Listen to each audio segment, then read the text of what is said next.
سبھی کا خون ہے شامل یہاں کی مٹی میں، کسی کے باپ کا ہندوستان تھوڑی ہے۔ ہندوستان کی آزادی کو 8 دشک ہونے والے ہیں۔ ہم 75 سالوں سے ہر سال آزادی کا جشن مناتے آ رہے ہیں اور ہر سال ان شہیدوں کو یاد کرتے ہیں کہ جن کی بدولت آج ہم آزاد فضا میں سانس لے رہے ہیں۔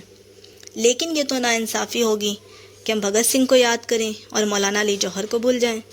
ہم چندر شیکھر آزاد کو تو یاد رکھیں لیکن حسرت موہانی کو بھول جائیں۔ آزادی کی جنگ میں نہ مذہب تھا نہ فرقہ پرستی تھی، بلکہ آزادی کا ہر پروانہ وطن پرستی کی شمع کا دیوانہ تھا۔ یا اگر الفاظوں کو بدل کر کہیں تو ہر ایک کے سینے میں وطن پرستی کا ایسا طوفان امڑ رہا تھا جو ظالم کی پوری حکومت کو اپنے ساتھ اڑا کر لے جاتا۔ تاریخ ہندوستان نے ایسے دور دیکھے ہیں کہ جب ایک دن میں 80 علماؤں کی گردنیں سپرد درخت کر دی جاتی تھیں، پھر بھی نہ تو کسی کا حوصلہ کم ہوا نہ ہی آزادی کی جنگ رکی۔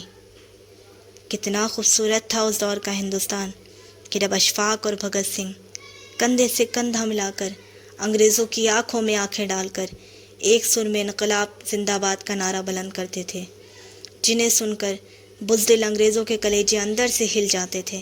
وہ بھی یہ سوچتے تھے کہ آخر کیسے دیوانے ہیں یہ کہ جہاں ساری دنیا گولی اور بارود سے ڈرتی ہے وہاں یہ موت کے سامنے سینہ تانے کھڑے ہیں۔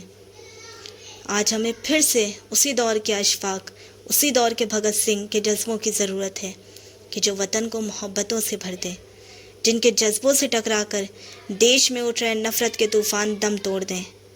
آخر کہاں سے آتے تھے یہ حوصلے، یہ جذبے، یہ طاقت، یہ ہمت کہاں سے ملتی تھی انہیں؟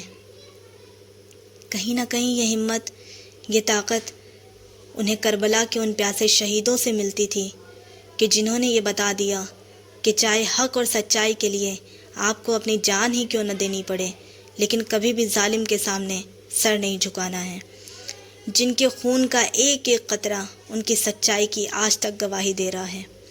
کربلا کے شہیدوں نے ایسی ہمت دی ہے کہ جب تک یہ دنیا قائم ہے تب تک کبھی بھی سچائی ہار نہیں سکتی اور نہ ہی ظلم مظلوم سے جیت سکتا ہے۔ مہاتما گاندھی نے بھی کربلا سے حوصلہ لے کر یہ بات کہی تھی کہ اگر میرے پاس حسین کی طرح 72 سپاہی ہوتے تو میں ہندوستان کو 24 گھنٹوں میں آزاد کروا لیتا۔